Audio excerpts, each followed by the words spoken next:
चलो भाई, तो आज का टॉपिक हम स्टार्ट कर रहे हैं क्या? मोल कॉन्सेप्ट स्टार्ट कर रहे हैं। मोल कॉन्सेप्ट को बेसिक से उठाएंगे, लेकिन थोड़ा सा फास्ट रखेंगे ताकि मोल कॉन्सेप्ट हमारा काफी हद तक आज डिस्कस हो जाए, ठीक है। और इस बात को ध्यान रखना कि जो भी चीज ना समझ आए वो पूछ लेना, ठीक है। बाकी स्पीड थोड़ी सी तेज रहेगी, तो यहाँ पर ध्यान दो।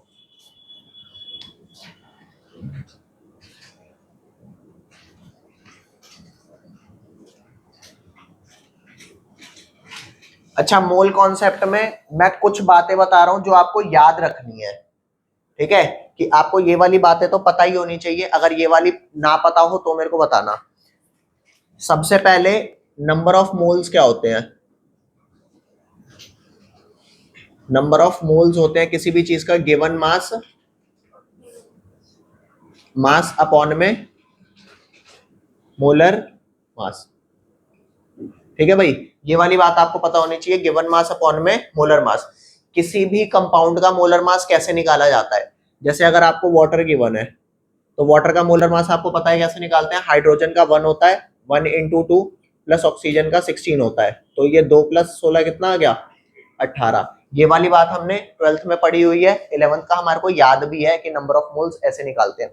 अब यहाँ पे सबसे पहला, अच्छा सारे बच्चों को ये पता है एवोगैड्रो नंबर क्या होता है?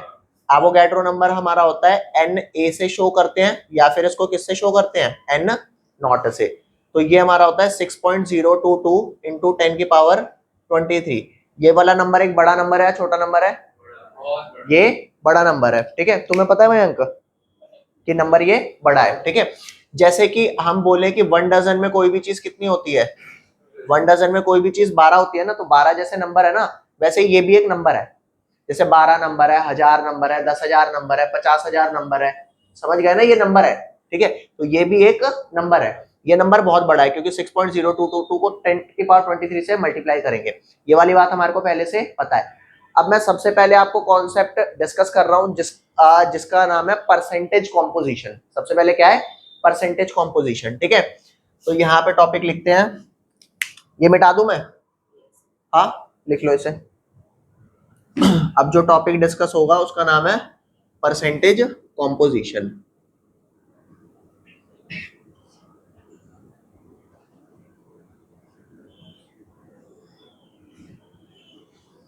डायरेक्ट टॉपिक डिस्कस करेंगे, ठीक है, ताकि हमारे को सारी चीजें रिकॉल होती जाए। वंस हमने 11th क्लास में चाहे अच्छे से चाहे थोड़ा बहुत हल्का फुल्का अपने को पहले से याद होगा, ठीक है। तो ये सारा मैं हटा देता हूं।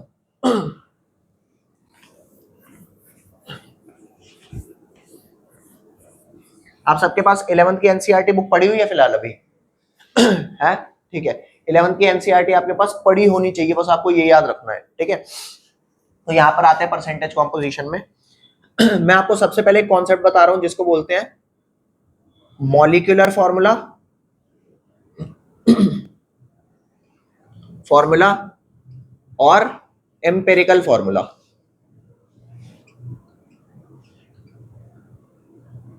ये दो चीजें हैं, मॉलिक्यूलर फॉर्मूला और एम्पिरिकल फॉर्मूला। तो सबसे पहले ध्यान देते हैं मॉलिक्यूलर फॉर्मूला होता क्या है। जैसे मैं कहूं एक कंपाउंड है इथेन, कंपाउंड क्या है मेरा? इथेन। तो इथेन के अंदर इसका क्या स्ट्रक्चर होता है? C2H6, यही होता है। तो अगर आप इसको प्रॉपर स्ट्रक्चर बनाओ तो इसको बोलते हैं स्ट्रक्चरल फॉर्मूला। क्या बोलते हैं? कि आपने स्ट्रक्चर बनाया। अब इस स्ट्रक्चर के अंदर कौन सा एटम कितने हैं? जैसे कार्बन कितने हैं? 2। हाइड्रोजन कितने हैं? 6। तो C2H6 इस इथेन का मॉलिक्यूलर फॉर्मूला हुआ। ऐसे ही कोई भी कंपाउंड हो उसका स्ट्रक्चर अपने को होता ही होगा। उसका अगर हो सके तो वो शायद ये दे देगा कि कौन सा एटम कितने कितने प्रेजेंट है। This is called structural formula. तो अगर कोई पूछे स्ट्रक्चरल फॉर्मूला क्या बताता है, तो स्ट्रक्चरल फॉर्मूला टेल्स अस, हमें क्या बताता है? The exact number of different atom present in a compound, in a molecule of compound. तो जैसे ये इथेन का मॉलिक्यूल है, ठीक है, तो इसके अंदर कौन से एटम कितने प्रेजेंट है? This is called molecular formula. ये बात क्लियर हो गई। अब इंपिरिकल फॉर्मूला क्या होता है? इंपिरिकल फॉर्मूला हमारा होता है, जैसे ये 2 है और यहाँ पे ये 6 है, तो क्या इनमें कोई कॉमन नंबर कट रहा है? कॉमन नंबर क्या कटेगा? 2 कट जाएगा। तो अगर इसे काट दूं मैं तो 2 1 2, 2 3 6, तो क्या आया ये? CH3। तो CH3 इसका इंपिरिकल फॉर्मूला है। मतलब जो मैक्सिमम फैक्टर इसमें से कट सकता हो वो काट देना, ये क्या आ जाएगा आपका empirical formula. Is that clear? ठीक है। अब मॉलिक्यूलर फॉर्मूले से आपकी एक टर्म निकल के आती है, और मॉलिक्यूलर फॉर्मूले से जो टर्म निकलती होती है वो क्या होती है? Molecular mass. क्या निकलती है बच्चों? Molecular mass. और एम्पिरिकल फॉर्मूले से क्या टर्म निकलेगा? एम्पेरिकल मास। और ये दोनों निकालने का तरीका क्या है? मॉलिक्यूलर मास निकालने का तरीका है, कार्बन का मास कितना होता है? 12। हाइड्रोजन का कितना होता है? 1। ये आपको आता है ना? अरे सीधा मोलर मास निकाल दे यार, हो गया मॉलिक्यूलर मास। तो कार्बन का 12 इंटू 2 कर दो प्लस 6 कर दो, तो 24 इसका, और हाइड्रोजन का 1 इंटू 6 कितना हो गया? 30। तो 30 इसका क्या हो गया? Molecular mass. और इसका क्या आ जाएगा? 12 प्लस 3 कितना आ गया?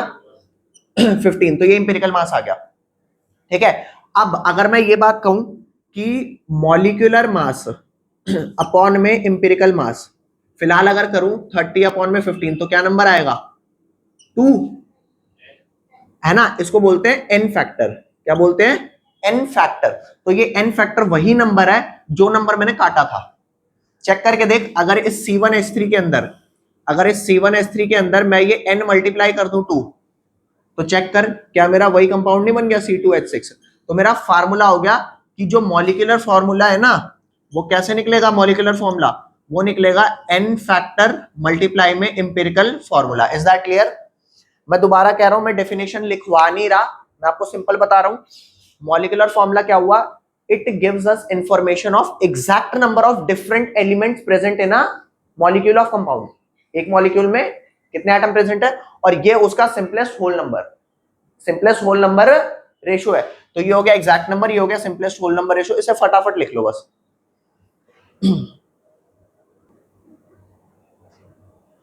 अब यहां ध्यान देना, इसका टाइप 1 क्वेश्चन, मतलब हर चैप्टर के कुछ टाइप्स होंगी, तो आपको यहाँ पे टाइप 1 बता रहा हूं, जो परसेंटेज कॉम्पोजिशन की एक टाइप होती है वो पूछी जाती है। तो यहाँ पे आपको क्वेश्चन क्या दे रखा है? क्वेश्चन ये दे रखा है, a compound contain 4.07% of hydrogen, 24.27% of carbon, उसके बाद 71.66 मान लो % ऑफ क्लोरीन। भाई ऑब्वियसली बात है, जितने एलिमेंट प्रेजेंट है सबका परसेंटेज मिला के 100% हो जाएगा। और कह रहा है इस कंपाउंड का मोलर मास, इस कंपाउंड का मोलर मास ऑफ कंपाउंड कितना गिवन है? 98.96 ग्राम, ये गिवन है। वो कह रहा है calculate first empirical formula EF, और सेकंड क्या कह रहा है? Molecular formula. ठीक है भाई, ये दो चीजें निकालने के लिए कह रहा है। तो ये कैसे करेंगे? अब इसके स्टेप्स समझा रहा हूं। सबसे पहले मैं तुम्हें कहूं कि 100 का 20% निकालना है, तो कितना आएगा? 20। लेकिन वही मैं कहूं 257 का 20% निकालना है, 257 का 20%, अब क्या आएगा? अभी सोचना पड़ेगा। तो अगर मैं कहूं कि वो कौन सा ऐसा नंबर है जिसका परसेंट निकालना इजी है, तो वो 100 है। 100 का 20% 20 होगा, 100 का 40% 40 होगा, मतलब जितना परसेंट है उतना ही क्या होगा? आंसर। समझ गए? लेकिन अगर मैं 1000 का बोलूं 40% क्या होगा? 400। वो सॉल्व करना पड़ेगा, थोड़ा बहुत तो सॉल्व करना पड़ेगा ना। तो मैं सिंपल सी बात आपको ये कह रहा हूं कि ये जो कंपाउंड है ना, जिसके अंदर इतने इतने परसेंटेज क्या है? कार्बन, हाइड्रोजन और क्लोरीन, मैं ये मान लेता हूं इस कंपाउंड का मास जो मैं इनिशियल ले रहा हूं वो 100 ग्राम है। आप चाहो तो 100 ग्राम की जगह 10 ग्राम ले सकते हो, 5 ग्राम ले सकते हो, 4 ग्राम ले सकते हो, तेरा जो मन करे, जितना मन करे उतना ले ले, कोई इशू नहीं है।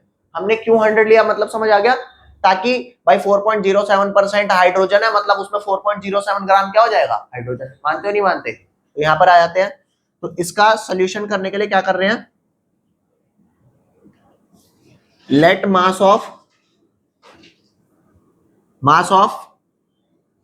होल कंपाउंड, होल कंपाउंड का मास कितना लिया हमने? बी 100 ग्राम, 100 ग्राम ले लिया। 100 ग्राम से फायदा क्या हुआ? अब मास ऑफ हाइड्रोजन मिल जाएगा, ऐसे ही मास ऑफ कार्बन मिल जाएगा, ऐसे ही मास ऑफ क्या मिल जाएगा? क्लोरीन। अरे सबके गिवन मासेस आ जाएंगे। तो कितना, ये जितना परसेंट था उतना आ जाएगा, क्योंकि 4.07% ऑफ 100 क्या आएगा 4.07, तो इतने ग्राम आ गया, इसका आ गया 24.27 ग्राम, इसका कितना आ गया 71.66 ग्राम। अब अगर आपको इनके गिवन मासेस पता है तो just tell me number of moles निकाल लोगे कि नहीं निकाल लोगे? तो बता दे तीनों के नंबर ऑफ मोल्स क्या आएंगे। इसका नंबर ऑफ मोल आ जाएगा, अब मैं नंबर ऑफ मोल ऊपर लिख देता हूं और यहां पर लिख देता हूं हाइड्रोजन, यहां लिख देता हूं कार्बन, यहां लिख देता हूं क्लोरीन। Is that clear? ज्यादा इतना बड़ा बड़ा क्या लिखने की जरूरत है? तो ये ले ले 4.07, ये ले ले 24.27 और ये ले ले 71.65। Is that clear? और इन तीनों को किससे डिवाइड करेंगे? इनके मोलर मास से। तो जैसे जैसे मैं मोलर मास से देखो भाई, मैं क्या कर रहा हूं, मैं आपको ना एक्चुअल मासेस लेके बता देता हूं, क्योंकि जो क्वेश्चन है ना उसमें एक्चुअल वैल्यूज यूज की गई हैं। हाइड्रोजन का जो मास हम 1 लेते हैं ना वो 1 नहीं होता, कितना होता है 1.008। पेपर में आप वो यूज करोगे जो दिया हो। अगर आपको 1.008 दे तो वो यूज करना, 1 दे तो 1 यूज करना है। हाँ, और वो वहां पे बेसिकली ये चेक करेंगे कि आपको कॉन्सेप्ट आता है नहीं आता।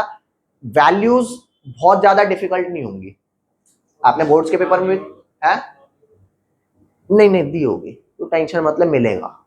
ठीक है, तो इसको फिलहाल मैं 1.008 से डिवाइड कर रहा हूं, इसको 12.01 से कर रहा हूं, और जो इनके मासेस है इनको 35.5 से कर रहा हूं।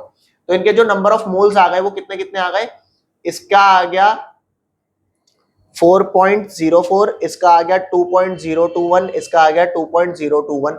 तो चेक करना ये नंबर ऑफ मोल्स आए हैं। अब मैंने ये कहा था ना कि इंपेरिकल फॉर्मूले में क्या होता है, जैसे मान ले यहाँ पे किसी चीज का इंपेरिकल फॉर्मूला लिखा हो तो उसमें ये बताया जाता है कार्बन कितना है, हाइड्रोजन कितना है, क्लोरीन कितना है। इंपेरिकल फॉर्मूले में एग्जैक्ट नंबर नहीं बताते, क्या बताते हैं, उसका जो होल नंबर रेशो होता है, जो स्मॉलेस्ट कटा हुआ आता है। तो होल नंबर रेशो लाने की एक ट्रिक होती है, होल नंबर रेशो लाने की क्या ट्रिक होती है, जो स्मॉलेस्ट मोल है ना उसी से तीनों को डिवाइड कर। फिलहाल इनमें स्मॉलेस्ट कौन है 2.021, तो तीनों को 2.021 से डिवाइड कर दे तो होल नंबर रेशो आ गया HC और Cl का।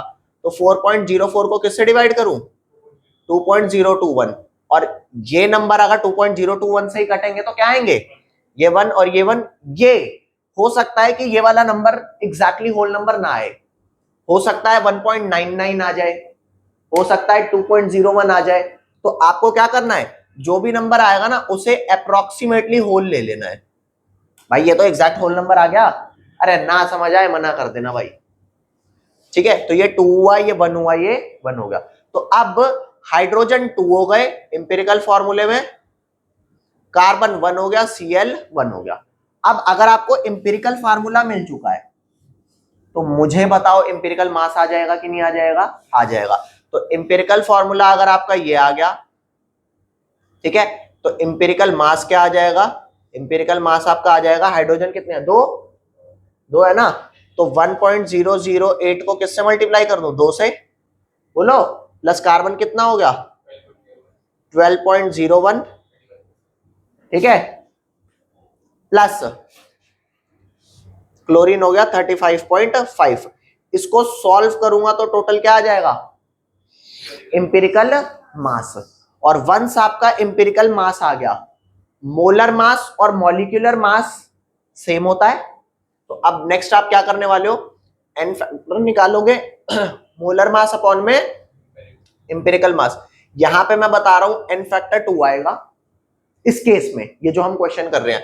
तो हमारा मॉलिक्यूलर फॉर्मूला क्या हो गया, मॉलिक्यूलर फॉर्मूला हमारा हो गया एन फैक्टर 2 इंटू H2C1Cl1, इसको मल्टीप्लाई कर देंगे H4C2Cl2। ये बताओ क्वेश्चन समझ आया कि नहीं आया। ये एक टाइप है आपकी फर्स्ट टाइप, इस तरह के क्वेश्चन अच्छे खासे रिपीट होते हैं, समझ गए। इसको एक बार बस नोट कर लो, ये अगर आपको आता है ना तो चांसेस अच्छे खासे हैं कि मोल कॉन्सेप्ट में ये मिल जाए आपको।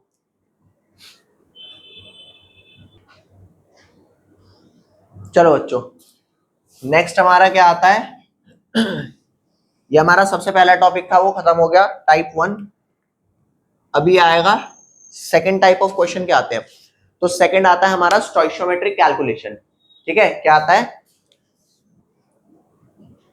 स्टोइशियोमेट्रिक कैलकुलेशन।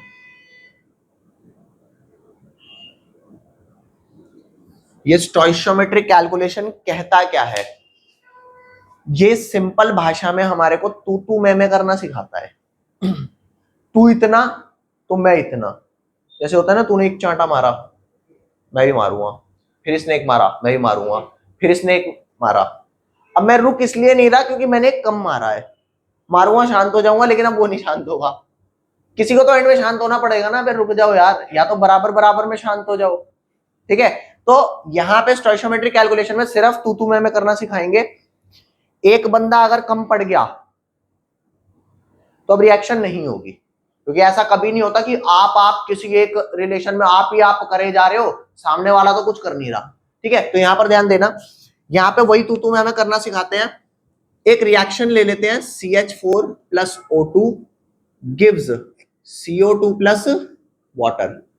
हाँ, रिएक्शन की एक खास बात होती है कि अगर वो बैलेंस्ड नहीं है तो वो स्टोइशियोमेट्रिक कैलकुलेशन में काम नहीं करेगी।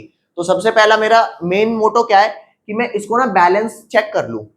चेक करियो, बैलेंस है फिलहाल, अभी बैलेंस नहीं है, बैलेंस कर देते हैं। बैलेंस करना आप बच्चों को आता है, तो यहाँ पे 2 लगा देते हैं, यहाँ भी 2 लगा देते हैं। ठीक है, अब इस बैलेंसिंग के हिसाब से इनके एलिमेंट्स का क्या क्या मास बैठ रहा है वो लिख देते हैं। ठीक है, तो कार्बन कितना होता है 12। कई बच्चों को मासेस लिखने में दिक्कत आएगी, तो उन बच्चों को मैं मास लिखना सिखा रहा हूं। तो यहां ध्यान दो, कार्बन कितना होता है 12, हाइड्रोजन कितना होता है 1, तो कितना हो गया यहाँ पे मास 16 ग्राम। यहाँ पे अब कई बच्चों को यूं लगता होगा, भैंस की पूंछ, एक O का मास लिखूं या O2 का लिखूं या 2O2 का लिखूं, ये दिक्कत आती है। तो हमेशा याद रखना, स्टोइशियोमेट्रिक कैलकुलेशन में जो स्पीशीज जितनी विद कोफिशिएंट लिखी है उनके मास लिखेंगे, क्योंकि अगर सिर्फ एक O2 लिखूंगा तो रिएक्शन बैलेंस नहीं है ना, तो इसलिए सबको कंसीडर करना है यहाँ पे। तो ऑक्सीजन का मास क्या होता है 16, और 4 O हो गए तो कितना हो गया 64 ग्राम। यहाँ पे इसी हिसाब से कार्बन 12 और O2 32। ठीक है, तो ये हो गया 44 ग्राम, और यहाँ पे 2 वाटर का हो गया 36 ग्राम। ठीक है, अब जब भी मैं तू मैं करना सिखाऊंगा ना, तो किसी 2 को उठाऊंगा। किसको? किसी 2 को, समझ गए? या तो इन 2 को ले ले, या इन 2 को, या इन 2 को, या इन 2 को, या इन 2 को, जिसको भी लेना है किसी 2 को ले। ये बात तुझे पता होनी चाहिए, इंपॉर्टेंट सारे हैं, इंपॉर्टेंट सारे हैं। तो यहां पर ध्यान दो, इसका 16 ग्राम CH4 कितने O2 के साथ रिएक्ट कर रहा है 64 के साथ। आपको ये बात तो पता है ना कि आप जितनी स्पीड से रोटी खाते हो, क्या सब्जी भी उसी स्पीड से खाते हो? कि 4 रोटी खा गया, 4 कटोरी सब्जी खत्म हो गई, मम्मी और लाओ। अगर ऐसा होने लगा 4 रोटी के साथ 4 कटोरी सब्जी आप खा रहे हो, 8 रोटी खाई 8 कटोरी सब्जी, तो माँ बाप तो चलो खुश होंगे, लेकिन अगर यही बात रिपीट रही ना तो वो डर जाएंगे, अब भूत भूत तो नहीं पकड़ लिया तेरे को कि तू भैंस की पूछ। मानो तुम अचार इस हिसाब से खा रहे हो, 1 रोटी 1 डब्बा अचार, 2 रोटी 2 डब्बे अचार, नहीं होगा ना ऐसे। तो यहां पर वही है, ये वाले जो मासेस है इक्वेशन के हिसाब से, जो मासेस है ये वो मासेस है कि इतना इसके होने पर ये कितना आएगा। अच्छा चलो पूछता हूं, CH4 अगर 16 ग्राम होता है तो इस रिएक्शन में CO2 कितना बन रहा है? ठीक है, और ये श्योर है। तो अगर CH4 यहां पर मेरा 16 ग्राम नहीं होता, सिर्फ कितना होता? सिर्फ 8 ग्राम होता। मान ले कि सिर्फ 8 ग्राम होता, तो क्या ये तेरा 44 बनता? अरे जब तुम 16 थे तब हम 44 थे, अभी तुम 8 हो तो अभी हम 44। मजाक चल रहा है क्या? अभी मैं 22 रहूंगा। ये बात समझ आ रही है नहीं आ रही है? तो तुम कितने हो उस हिसाब से तुम्हारा प्रोडक्ट बनेगा। ये वाले वो मासेस हैं जो अकॉर्डिंग टू रिएक्शन ये बता रहे हैं कितना कितना हम, तुम इतने हो तो हम कितने हैं। अभी समझ गए? तो अगर यहाँ पे एग्जैक्टली हाफ हुआ है, ये वाली वैल्यू एग्जैक्टली हाफ हुई है, तो तुम कह दोगे अच्छा बेटे ये भी हाफ आएगा। लेकिन मान ले यहाँ पे एग्जैक्टली हाफ ना हुआ होता तो क्या करते? मान ले यहाँ पे 0.698 लिखा होता, तो हम बता सकते थे क्या हुआ है? तो नहीं बता सकते थे ना। तो उसको हम कैलकुलेट करना सीख लेते हैं कि कैसे है। अभी वो बताता हूं। हाँ, वो भी यूज सिर्फ 32 होगा और ये भी सिर्फ 18 ही बनेगा। समझ गए? अब यहां पे मैं तुम्हारे को क्या बताने वाला हूं, यहां पे बताने वाला हूं कि यहां पे स्टोइशियोमेट्रिक कैलकुलेशन का क्या काम है और स्टोइशियोमेट्रिक कैलकुलेशन में एक टॉपिक आता है, ये आपने 11th क्लास में काफी सुना होगा, जिसका नाम है limiting reagent. Limiting, is that clear? ये वाली बात आज बताने वाला हूं। मान ले ये 8 ग्राम तुम्हें दे दिया किसी आदमी ने और ये 64 ग्राम ही दे रखा है, तो CO2 कितना बनेगा? 22 बनेगा, 44 बनेगा? 22। पूछ क्यों? कम है ना, वो तो पहले ही साथ छोड़ के चला गया ना, 8 पे ही वो खत्म हो गया। अब बेचारा बचा हुआ अगर है ही तो किससे रिएक्ट करे? तो जो पहले खत्म हो गया ना प्रोडक्ट, उसके हिसाब से क्यों बने? क्योंकि तुम पहले, यही बात समझ? अरे बोलो। तो लिमिटिंग रिएजेंट को लिमिटिंग क्यों बोलते हैं? क्योंकि जो कम होता है ना वो प्रोडक्ट को लिमिट कर देता है, अब जो एक्सेस में है उसकी वैल्यू नहीं है। ये बात हमने अक्सर देखी है। अगर 3 दोस्त हैं जिसमें से एक के माँ बाप चिड़चिड़ हमेशा करते हैं जाने में, 2 के नहीं करते, तो अगर बात हुई हाँ भाई गोवा चलना है, तो कहेंगे दूसरे के तू ही देख ले अपना, कि हमारे तो मान जाते, तेरे ही नहीं, तेरे को पल्लू से अलग करते। समझे बात? तो नहीं समझे? तो गोवा जाएंगे नहीं जाएंगे किस पे डिपेंड कर रहा है? जिसके माँ बाप चिड़चिड़ कर रहे हैं, क्योंकि तू लिमिटिंग पार्ट है, बाकी हम तो ऑलवेज रहे। तो जो हमेशा एक्सेस में है ना, अब इसमें क्वेश्चन बनता क्या है?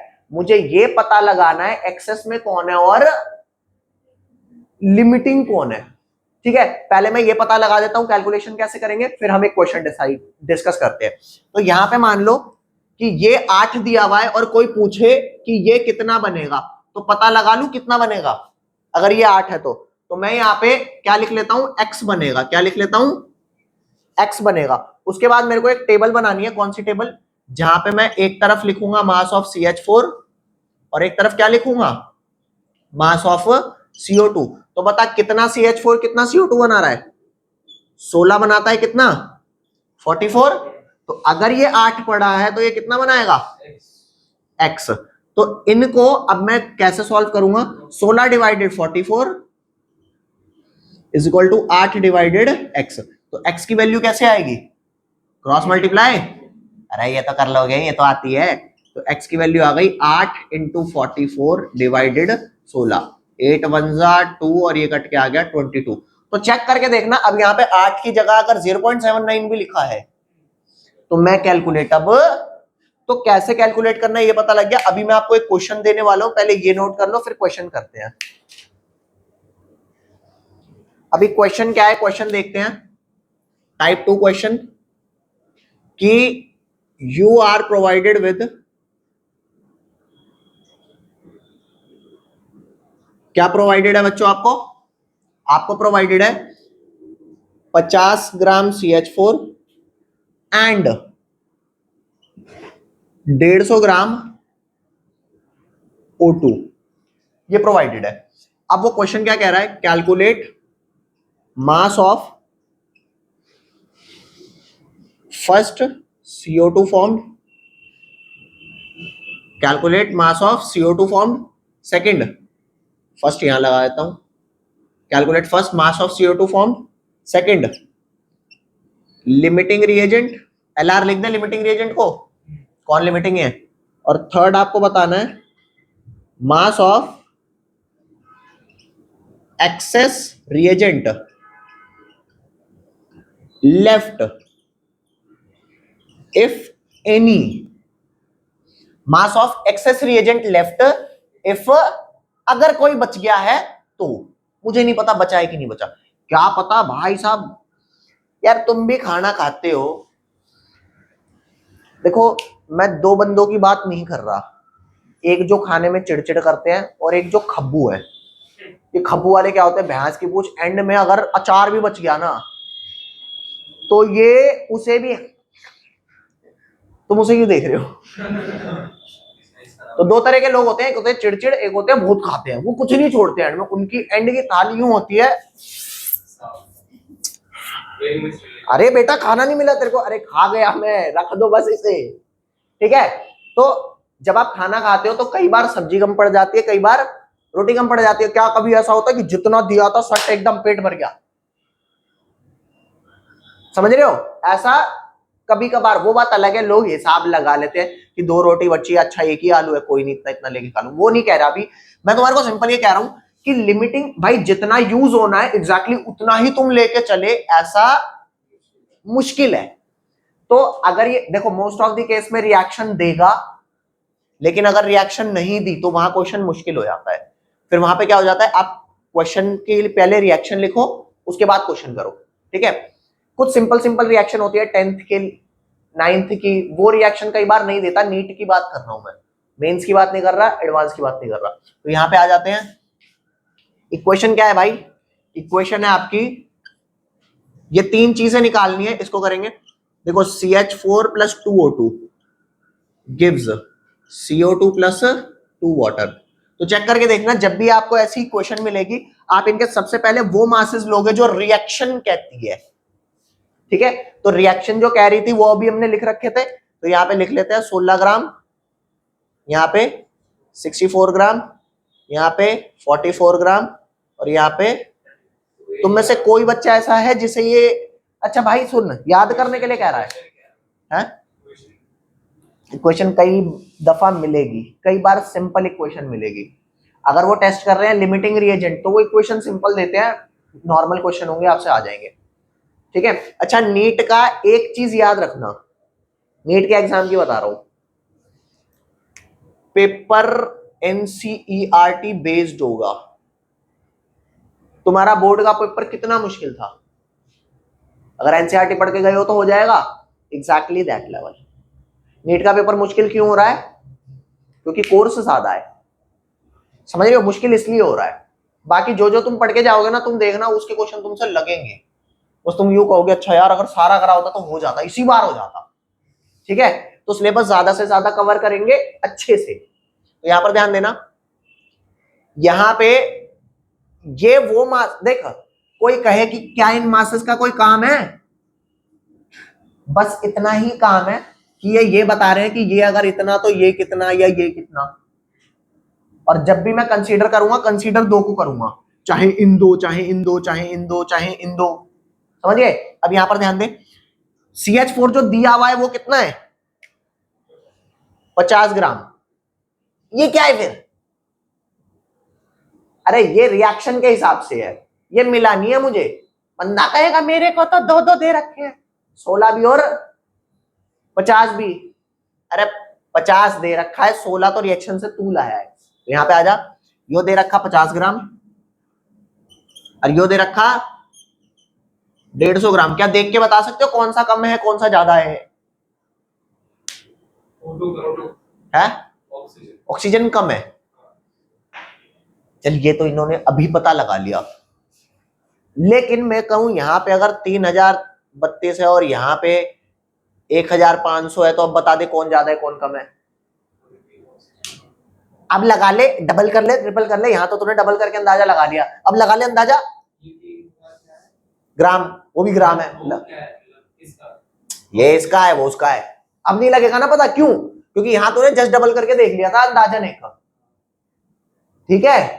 तो हर बार नहीं पता लगेगा, लगभग बराबर है, इसमें भी कुछ कम कुछ ज्यादा होगा, ठीक है। अरे तेल लेने का ही तेरी ऑक्सीजन, फिलहाल मैं ये कह रहा हूं तेरे को प्रोसीजर पता होगा तभी कर पाएंगे, है ना। तो प्रोसीजर अभी कर रहे हैं, यहां तो फिलहाल तुम देख के समझ जाओगे, मेरे को थोड़े आते हैं एकदम टिपिकल क्वेश्चन लगाने।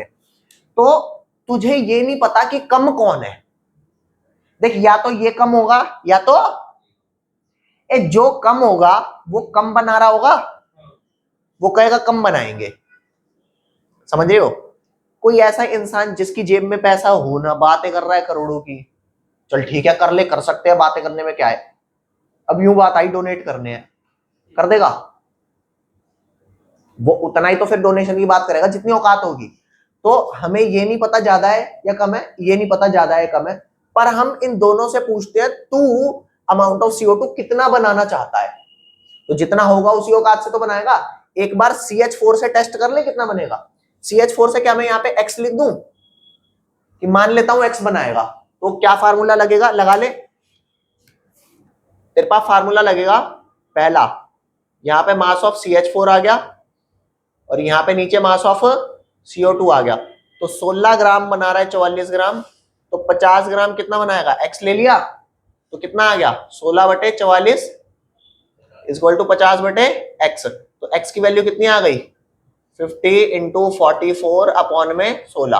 अब तू कहेगा कैलकुलेशन ये तो मुश्किल हो गई, मैंने मान लिया मुश्किल हो गई, लेकिन फिलहाल अभी मैं आपको क्योंकि समझा रहा हूं सिर्फ, तो इसको हम यहां से करके देख लेते हैं एक बार, ठीक है। तो ये कितना हो गया 50 इंटू 44, ये आ गया डिवाइडेड 16, 137.5 कितना बना रहा है गाइस ये 137.5 ग्राम। एक बार इससे पूछ ले भैया आप कितना बना रहे हो, अगर मान ले किस्मत से ऐसा हो जाए कि ये भी 137 बना रहा है 137.5, तो यूं माना कि ओहो क्या कोइंसिडेंस, ऐसा तो जिंदगी में कभी होता है, समझ गए। तो पूछ लेते हैं क्या जरूरी है कि जो वैल्यू इससे निकली है इसकी वही सेम ये भी आए, ऐसा जरूरी नहीं है ना। तो इसको मैं दूसरा नंबर मान लू y, तो ले चेक करके देख ले मास ऑफ, अब कौन लेंगे CH4 की जगह O2, क्या लेंगे मास ऑफ O2 कितना है और यहाँ पे मास ऑफ CO2, तो 64 ग्राम बना रहा था 44, तो 150 कितना बनाएगा y ले लूं, अरे बोल दो तो कितना आएगा 64 upon 44 is equal to 150 upon में y, तो y की वैल्यू कितनी आ गई भैया 150 इंटू 44 अपॉन में 64। इज दैट क्लियर, बोलो। अब इस बात को समझना, कैलकुलेट कर लेते हैं इसको फटाफट, कितना आ रहा है 150 इंटू 44 डिवाइडेड 64, काका 103.125, कितना 103.125। तो तू बता कौन पहले साथ छोड़ के चला गया कि हम तो तुम्हारे साथ और आगे जाना चाहते थे इतना बनाने के लिए, और तुम इतने पे ही हाथ छोड़ के चले गए, बोलो बे। ऑक्सीजन साथ छोड़ के चला गया तो लिमिट किसने लगाई, तो लिमिटिंग रिएजेंट कौन, बता दे मास ऑफ CO2 कितना फॉर्म होगा। ये बात समझ आ रही है क्यों ये होगा, क्योंकि मैं बनाना चाहता था, मेरे सपने थे ये बनाने के, और तूने कहां साथ छोड़ दिया। जब तू इतना बना के खत्म हो गया तो क्या मैं आगे प्रोसीड कर पाऊंगा क्या तेरे बिना, अरे बोलो। तो भाई क्या इस बात का आंसर पता लगा, मास ऑफ CO2 फॉर्म कितना आया 103.125 ग्राम, बोल दे लिमिटिंग रिएजेंट कौन आया, ऑक्सीजन। अब क्वेश्चन ये है कि अब मास ऑफ एक्सेस रिएजेंट कौन बचा होगा, O2 या CH4, ये बात मानते हो CH4, अरे बोल दो भाई कि CH4 बचा होगा। तो अब ये पता लगाना है CH4 बचा कितना है, तो ये पता लगाने के लिए पहले आप फटाफट ये लिखो, या साइड में जगह बची हुई है थोड़ी सी, बची तो ही है, कहां तक दिख रहा है एक बार बताना, 1 2 3 है, 3 भी आ रहा है, विचार आ रहा है, तेरी भैंस की पूछ, चल कोई नहीं कर देता हूं, बता देता हूं।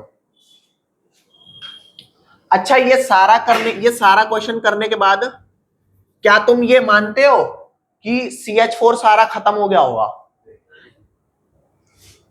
O2 सारा खत्म हो गया, मानते हो O2 तो अब तो ये कंफर्म है भैंस की पूछ CH4 सारा तो खत्म हुआ नहीं, क्योंकि सारा खत्म होता तो 137.5 बनता ना, लेकिन क्या इतना बना, तो आजा इधर, मास ऑफ CH4 और मास ऑफ CO2 16 ग्राम बना रहा था 44 ग्राम, और 50 ग्राम बना रहा था 137.5, लेकिन क्या 137.5 बना, कितना बना 103.125। तो इतना बनने के लिए कितना यूज हुआ होगा, आई डोंट नो, अरे x यूज कर लिया, y यूज कर लिया, w, y नॉट z, क्योंकि z को तू ऐसे बनाएगा तो तेरे को ये क्या लगने लग जाएगा 2, इसलिए z नहीं यूज कर रहा तो z यूज कर ले, ठीक है। तो अब बेटा एक बार w की वैल्यू बता दे कैसे आएगी, बता दे भाई फटाफट क्या वैल्यू आएगी w की, 16/44 is equal to w upon में 103.125, तो w की वैल्यू आ गई, ये मल्टीप्लाई 103.125 इंटू 16 अपॉन में 44। भैया कैलकुलेट कर दियो फटाफट, क्या वैल्यू आ रही है, ले तू भी कर ले साथ साथ। 103.125 इंटू 16 डिवाइडेड 24, 37.5। मतलब सिर्फ कितना यूज हुआ है, 37.5 ग्राम, पर था कितना। कई बालक पता है क्या करें, इसमें से माइनस कर दें, इसको इसमें से कर दें, अरे था कितना, ये CH4 है ना, 50 ही तो था। तो मास ऑफ CH4 लेफ्ट कितना आ गया, मास ऑफ CH4 लेफ्ट आ गया 50 ग्राम में से माइनस करेंगे 37.5 gram, you will get 12.5 gram. Is that clear. इसको आप 2 मिनट का समय दे रहा हूं, 3 मिनट का समय लो, आप ये देखो कि कौन से स्टेप पे समझ नहीं आया, क्योंकि जिस पे नहीं समझ आया ना दोबारा समझाऊंगा। 2 टाइप हमारे डिस्कस हो गए हैं, अब तीसरा टाइप लेके आऊंगा। फटाफट एक बार इसको देख ले जल्दी से। चलो भाई यहां ध्यान दो। अभी ये क्वेश्चन था जिसमें लिमिटिंग रिएजेंट आपको कैसे आया, आपको ये दिया था कि इसका मास दे दिया और इसका भी मास दे दिया। अभी मास ना देके वो मोल्स पे भी खेल सकता है, तो अगर मोल्स वाला आया तो आप कैसे करने वाले हो, ये बात मैं आपको बता रहा हूं, ठीक है। इसको हटा देते हैं पूरा।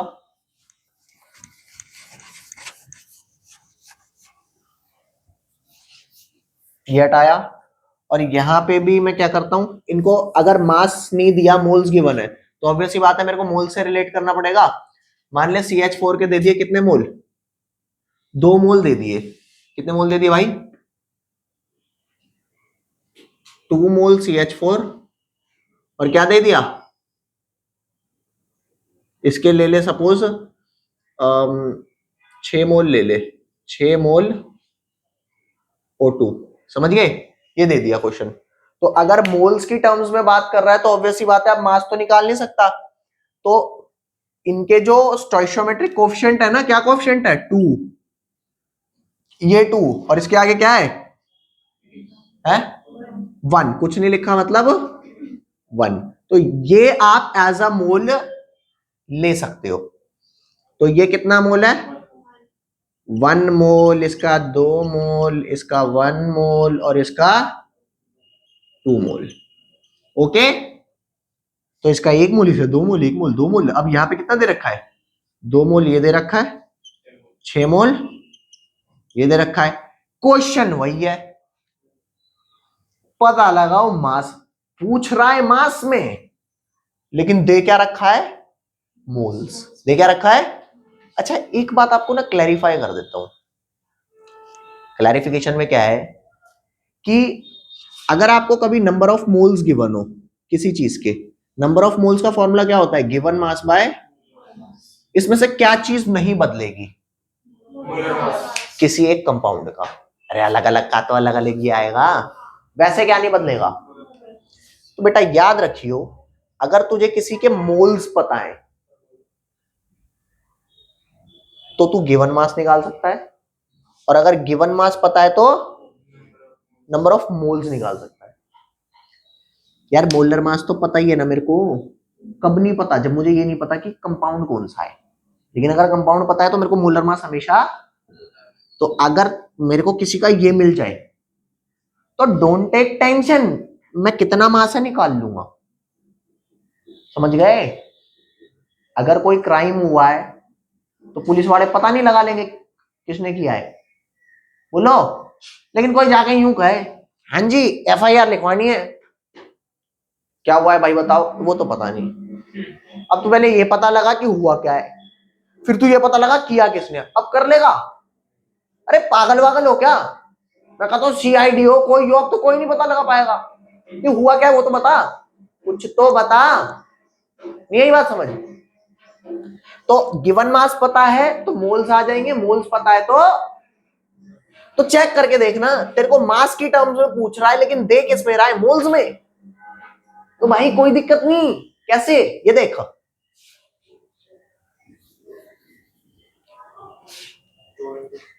एक मोल, इसका 1 मोल दे रहा है, यार यहां तो पता ही लग गया 2 मोल कितने देगा, लेकिन अगर कोई टिपिकल मोल हो तो आप कैसे कैलकुलेट करोगे, आप ऐसे कैलकुलेट करोगे, number of mole of CH4 number of moles of CO2, इसके 1 मोल इसके 2 दे रहा था तो इसके 2 कितने देगा, एक्सलेट कर लूं, अरे x देगा तो कैलकुलेट करनी लोगे क्या, अरे बोल लो, तो ये आ गया 1/2 is equal to 2/,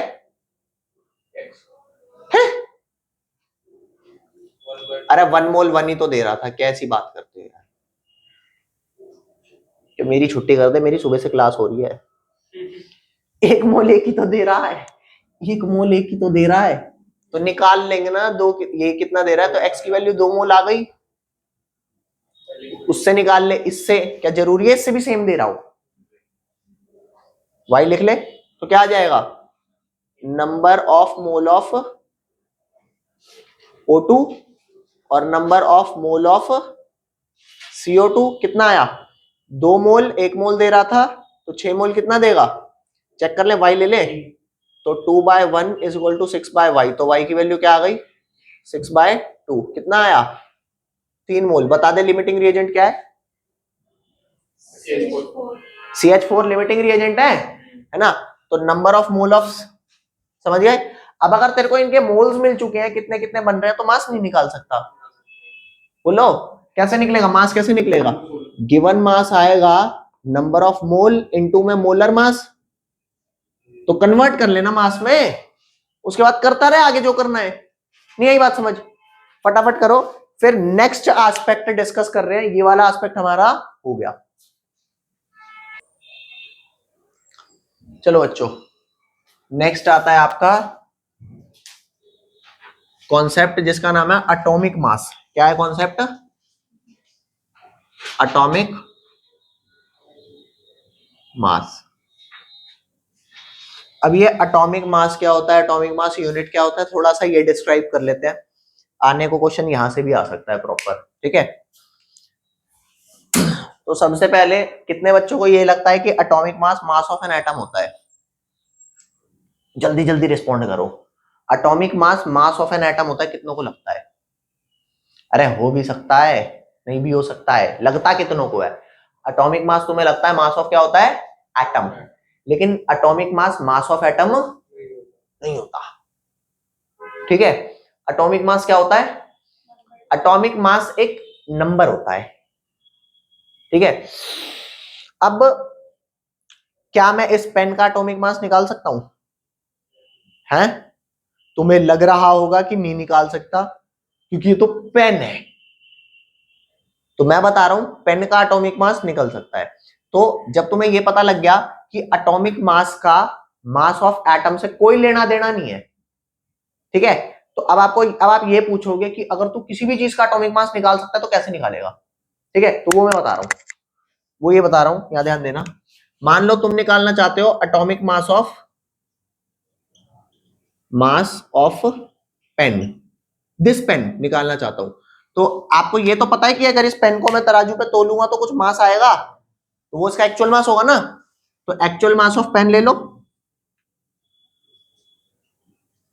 actual mass of pen, obvious सी बात है वो पेन का मास आप ग्राम्स में लेना और आप उसको डिवाइड कर देना किससे, 1 एटॉमिक मास यूनिट से, क्या 1 एटॉमिक मास यूनिट से डिवाइड करना, तो डिवाइड करके क्या मिलेगा, देखो अगर मैं ये कहूं कि पेन का एक्चुअल मास है 10 ग्राम, क्या मास है 10 ग्राम, और 1 एटॉमिक मास यूनिट होती है 1.6605 इंटू 10 की पावर -24 ग्राम, तो चेक करना ये ग्राम से ग्राम कटेगा कि नहीं कटेगा, कटेगा, और ये भी कट पिट के कुछ नंबर आएगा, अरे कुछ तो आएगा, तो जो वो नंबर आएगा वो नंबर एटॉमिक मास होगा पेन का, क्या होगा वो एटॉमिक मास पेन का होगा, ठीक है, अब मेरी बात सुन, मैं कहूं कि क्या तुम मेरा एटॉमिक मास निकाल सकते हो, निकाल सकते हैं, कैसे, कहा जा भाई पहले तराजू पे तुल के आ जा, तो मैं गया तुलने, मैंने कहा मैं आया 60 किलोग्राम का, तो ग्राम में कितना हो गया 60,000, 60,000 हो गया। तो भाई एटॉमिक मास ऑफ केमिस्ट्री वाला, एक्चुअल मास ऑफ केमिस्ट्री वाला डिवाइडेड 1 AMU। 1 AMU की वैल्यू क्या, तुम्हारे दिमाग में ये बात आएगी कि 1 AMU क्या है, तो अभी बताता हूं क्या है और क्यों आया, ये भी अभी बताऊंगा। एटॉमिक मास का पूरा टॉपिक हार्डली 10 मिनट लेने वाला है और आपको एक बहुत बेहतरीन चीज पता लगने वाली है। तो ये 1.6605 इंटू 10⁻⁻23 कैसे आया ये भी बताऊंगा। फिलहाल ये ध्यान रख लेना कि जिस दुनिया में जिस भी चीज का एटॉमिक मास निकालना चाहते हो उसका एक्चुअल मास ग्राम्स में ले लेना, 1 AMU से डिवाइड कर देना, you will gate atomic mass. अब मेरी बात सुनना, आपने ये बात तो जरूर सुनी होगी कि एटॉमिक मास ऑफ ऑक्सीजन 16 होता है। अरे ऑक्सीजन का 16 लेते हो, नाइट्रोजन का क्या लेते हो 14, और क्या है कार्बन का 12 और लेते हो ना, वो उनके क्या होते हैं एटॉमिक मास ही तो होते हैं। ठीक है, तो वो आप लेते हो, एटॉमिक मास ऑक्सीजन का 16 आया, एटॉमिक मास ऑफ नाइट्रोजन कितना आया 14 आया। तो ये नंबर कैसे आए होंगे, कैसे आए होंगे, ये नंबर ऐसे आए होंगे कि आपने एटॉमिक मास ऑफ ऑक्सीजन कैसे निकाला होगा, actual mass of oxygen, oxygen divided by, अब किससे डिवाइड करूं 1 AMU, और 1 AMU की वैल्यू फिक्स है। तो जब आपने उसके एक्चुअल मास को डिवाइड किया होगा 1.6605 से इंटू 10⁻⁻24 ग्राम से, तो ऊपर उसका एक्चुअल मास ग्राम से ग्राम कट गया होगा, तो कट पिट के 8 आया, सॉरी 16 आया होगा। अबे तभी तो तुम कह रहे हो इसका एटॉमिक मास 16 है। तो सच्ची सच्ची बताना, क्या मैं ये कह सकता हूं कि जो एक्चुअल मास रहा होगा वो इस नंबर का 16 टाइम्स रहा होगा, मानते हो? यही बात समझ, मेरी बात दोबारा देख ले, ऊपर जो भी नंबर रहा होगा वो नीचे वाले से कट के जब 16 आया होगा, तभी तो मैं 16 लिख रहा हूं ना। तो क्या मैं ये बोलूं कि ये जो 16 है ये एक्चुअल मास है ऑक्सीजन का? एक्चुअल मास कौन है, जो यहां है। तो ये जो एटॉमिक मास है ये एक्चुअल मास, ये एक रिलेटिव नंबर है जो कैसे आया, जो कैसे आया एक्चुअल मास को 1 AMU से डिवाइड करके। नाउ द क्वेश्चन अराइजेस से पहले की बात बता देता हूं कि नाइट्रोजन का कोई 14 बोलता है, ऑक्सीजन का कोई 16 बोलता है, कार्बन का कोई 12 बोलता है, हाइड्रोजन का 1 बोलता है, कैल्शियम का 40 बोलता है, ये सब तो आपने करे हैं ना, फ्लोरीन का 19 बोलता है, ये सब आपने करे हैं। तो वो एटॉमिक मास जो आप ले रहे हो वो उनके एक्चुअल मास तो है ही नहीं, फिर हम क्यों ले रहे हैं उन्हें? और ऐसी क्या आपत्ति आ गई कि मेरे को एक्चुअल मास होने के बावजूद भी ये ड्रामा करना पड़ गया? दिमाग में तो बैठ रहा होगा। तो अब तो मैं एक छोटी सी बात बता देता हूं, कोई भी एलिमेंट एक्स होता है तो यहां नीचे लिखा जाता है एटॉमिक नंबर, क्या लिखा जाता है एटॉमिक नंबर, और ऊपर क्या लिखा जाता है मास नंबर। नीचे क्या लिखा जाता है, ऊपर क्या लिखा जाता है एटॉमिक नंबर बराबर होता है प्रोटॉन्स के नंबर के, और मास नंबर किसके बराबर होता है प्रोटॉन प्लस, ठीक है, किसी भी चीज का मास नंबर क्या होता है प्रोटॉन प्लस, और एटॉमिक नंबर क्या होता है प्रोटॉन। जैसे कि कार्बन का होता है 6 एटॉमिक नंबर, 12 होता है मास नंबर, कार्बन 12 वाले आइसोटोप का, लेकिन उसका 13 आइसोटोप भी होता है, और इन सारे आइसोटोप में एटॉमिक नंबर तो सेम है लेकिन मासेस अलग अलग है। क्यों? क्योंकि जितने प्रोटॉन है उतने यहाँ ये प्रोटॉन आ जाएंगे, उतने इलेक्ट्रॉन होते हैं न्यूट्रल एटम में।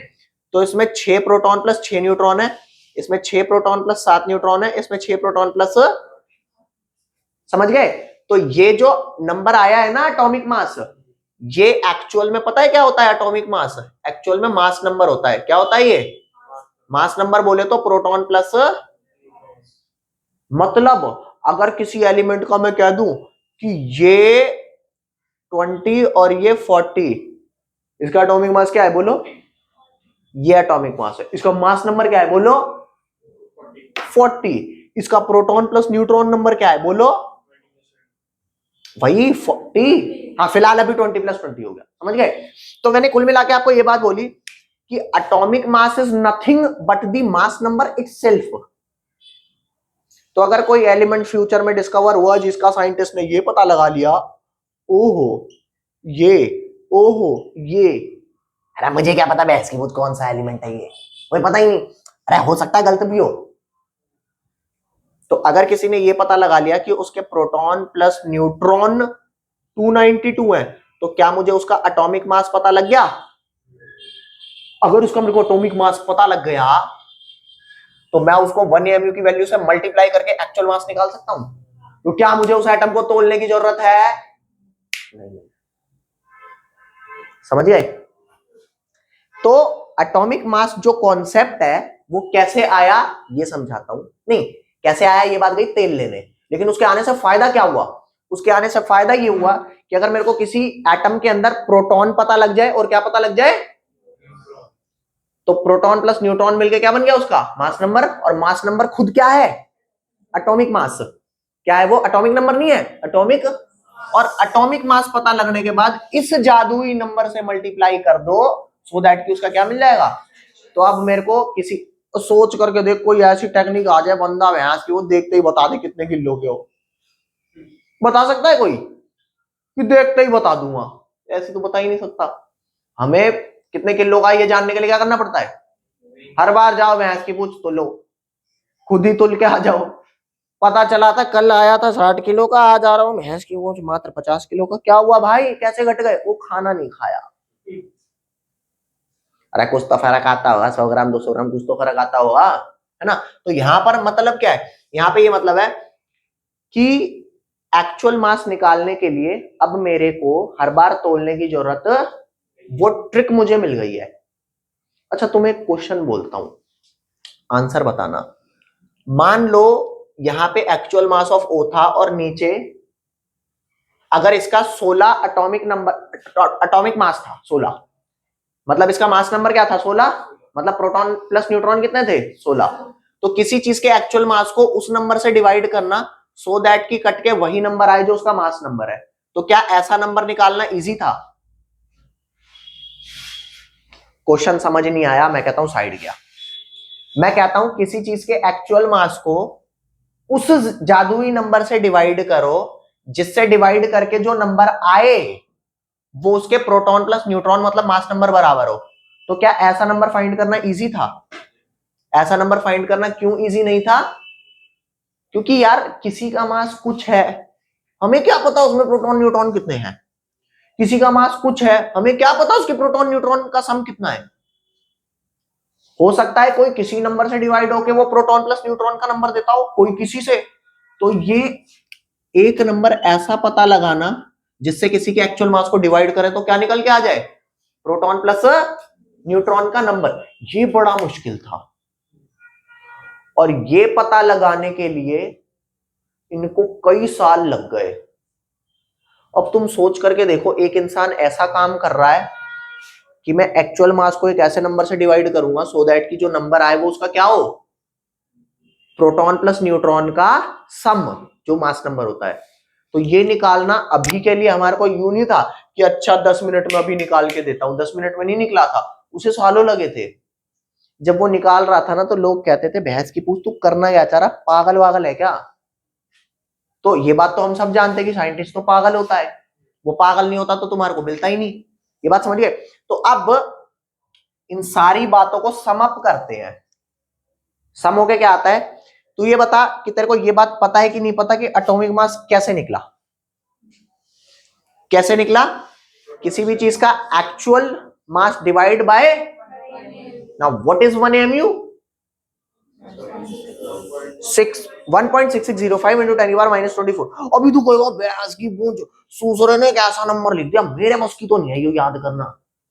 तो आजा तेरे को एक सिंपल तरीका बताता हूं। बता 1 मोल कितने होते हैं? तुझे तुझे पता है कितना होता है?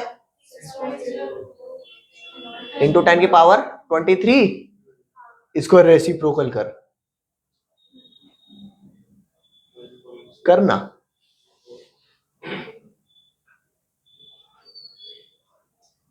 ये रेसिप्रोकल ये नंबर है। तो अभी मैं कहता हूं मेरे को बड़ी दिक्कत हो रही है 1 AMU की वैल्यू याद करने में, ठीक है? तो कोई नहीं, तू ऐसे याद कर ले एवोगैड्रो नंबर का।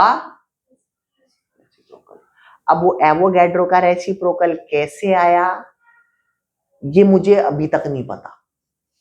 नहीं, मुझे तो पता है, अभी तुम्हें बताऊंगा अगले 5 मिनट में। टाइम है ना अपने पे? है। तो यहां ध्यान देना, अभी तक क्या क्या पता लग गया मेरे को कि एटॉमिक मास वो नंबर है किसी भी एलिमेंट का जो बराबर है किसके, उसके मास नंबर के। अच्छा, इतनी बारीक इंफॉर्मेशन क्यों दे रहा हूं? क्योंकि वो एजर्शन रीजन में उठा के शायद क्वेश्चन डाल दे कि atomic mass equal to mass number and mass number equal to proton plus neutron reason दे दे। तो एजर्शन ट्रू है, लेकिन ये जो रीजन दिया है ट्रू ये भी है, लेकिन करेक्ट एक्सप्लेनेशन नहीं है। समझ गए? करेक्ट एक्सप्लेनेशन कब होती? जब वो ये कहता एक्चुअल को जब मैं डिवाइड करता हूं किससे, 1 AMU से, तो जाकर के ये नंबर आया जो मास नंबर के बराबर है, तो करेक्ट एक्सप्लेनेशन भी होती। समझे नहीं समझे? तो अभी यहां पर ध्यान देना, ये पता लग गया एटॉमिक मास मास नंबर है, ये पता लग गया एटॉमिक मास निकल कैसे रहा है, actual mass divide by 1 AMU, ये पता लग गया। इसको निकालने का फायदा क्या था? इसको निकालने का फायदा ये था कि अब मेरे को किसी भी एलिमेंट का एक्चुअल मास रटने की जरूरत, मुझे सिर्फ क्या पता होना चाहिए, उसका मास नंबर। क्या पता होना चाहिए? Mass number. और अब जो बताने जा रहा हूं वो और ज्यादा इंटरेस्टिंग बात है, यहां देख लो, ये मिटा दो सारा लेफ्ट वाला, लिखा है कुछ आपने अभी तक? लिखो फिर फटाफट जल्दी से। अब यहां पर ध्यान देना, जैसे तुम्हें ये पता लगा कि एटॉमिक मास, ठीक है, ऑक्सीजन की बात करें तो एटॉमिक मास 16 था, नाइट्रोजन की बात करें 14 था, ठीक है, 14 था, और कैल्शियम की बात करें तो कितना होता है, 40 ले लो। समझे? अरे होता है यार, ये होता है। तो अब तुम्हारे को एक और बात बता रहा हूं कि ये एक एटम का एटॉमिक मास है। किसका है? एक एटम का, क्योंकि एक एटम के एक्चुअल मास को डिवाइड किया 1 AMU से। अब कोई कहेगा मेरे को 1 मोल ऑक्सीजन का मास बता, तो 1 मोल ऑक्सीजन का मास क्या कहलाएगा? Molar mass. क्या कहलाएगा? तो अगर मैं पूछूं कि इन सब के मोलर मास क्या है, तो मोलर मास जो ये नंबर लिखा है ना वही आएगा। है? वही कैसे आएगा? बस आगे यहां पे कोई यूनिट नहीं लगी ना, यहां आएगा ग्राम पर मोल। और ये क्या लिखा है, नाइट्रोजन का एटॉमिक मास 14 है ना, तो क्या आएगा? 14 ग्राम पर मोल इसका मोलर मास है। कैल्शियम का 1 का 40 है, तो मोलर मास क्या आएगा? 40 ग्राम पर मोल। मतलब जितना उसका एटॉमिक मास था सेम नंबर क्या है? Molar mass. कैसे बताऊं? कैसे?